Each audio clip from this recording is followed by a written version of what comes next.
Hello అండి, అందరికీ నమస్కారం. గంగవాయిల ఆకుకూర పప్పు, గంగవాయిల ఆకు, కందిపప్పు, మామిడికాయ ముక్కలు, పసుపు, కారపొడి, కాస్త నూనె. కుక్కర్ మూత పెట్టి పప్పు మెత్తగా ఉడికేంత వరకు ఉడికించుకోవాలి.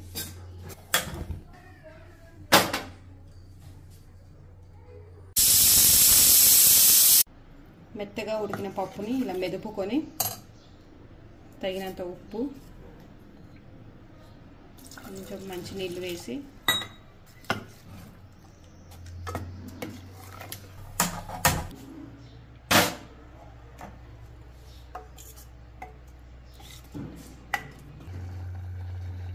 వెల్లుల్లిపై జీలకర్రతో పోపు వేసుకోవాలి.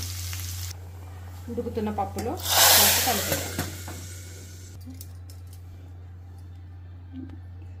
గంగవాయిల కూర పప్పు రెడీ.